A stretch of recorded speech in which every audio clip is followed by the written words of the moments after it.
dicoba dulu. Itu nggak ada ureanya Pak.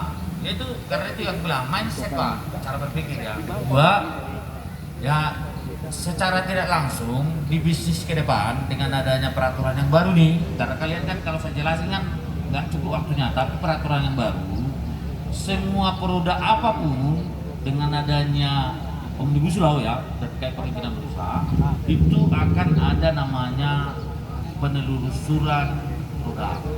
Kalau di kita itu Permentan nomor 15 tahun 2021 itu namanya standar proses dan standar produk. Jangan-jangan orang dinas juga nggak pernah baca. Bapak nggak, jadi saya jelasin sederhana.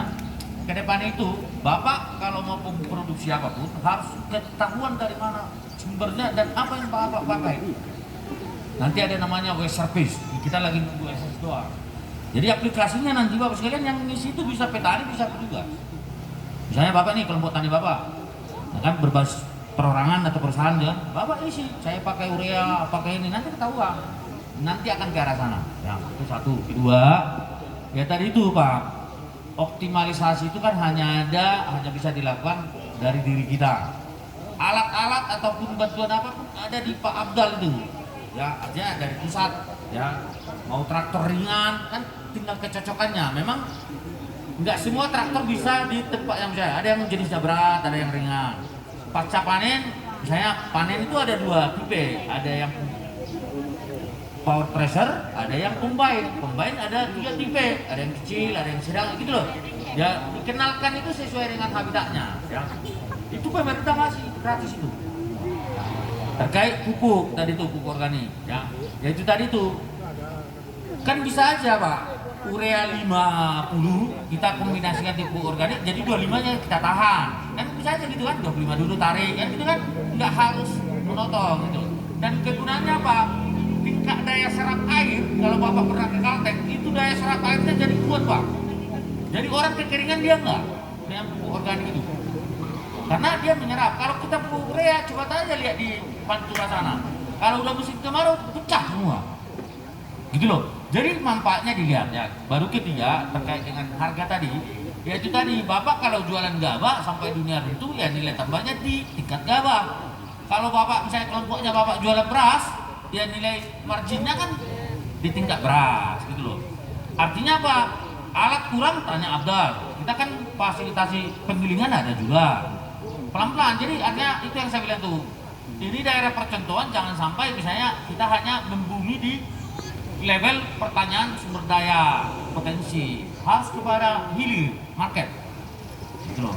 Baru diversifikasi pendapatannya berubah Pak. Kalau misalnya Bapak lagi buat balik nanya beras, beliau ini sudah kasih sensor, kasih ini ya, malulah kita sama teman-teman Kominfo ya, harus kita bangun diversifikasi usahanya.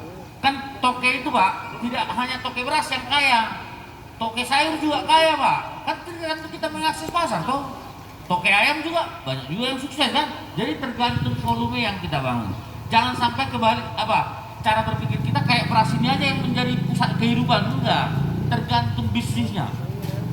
Toke ayam bisa kaya, toke telur bisa kaya, gitu kan? Karena volumenya bukan karena jenis barangnya gitu. Saya tahu sekali kan. Ya kalau kita saya kembangkan di sini diversifikasinya dengan ternak itik ke depan, telur kan, telurnya bisa organik, bisa ini, itu laku Pak dan mahal biasanya gitu loh. Ya itu nanti gunanya startup gitu loh. Teman-teman Menkominfo di hilir bisa mengkomunikasi, oh ini clear kok, sertifikasinya ada organik.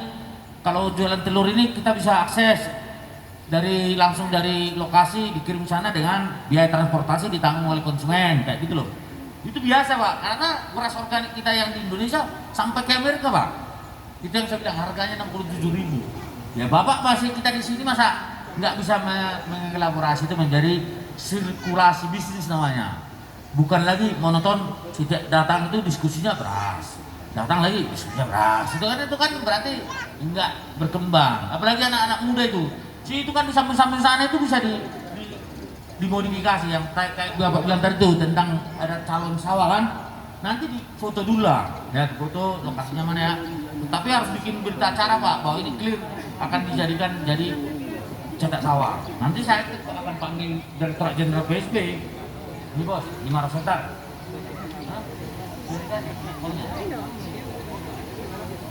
Udahlah itu saya itu pokoknya yang gitu-gitu mah bisa kita balik-balik. Yang penting gitu loh.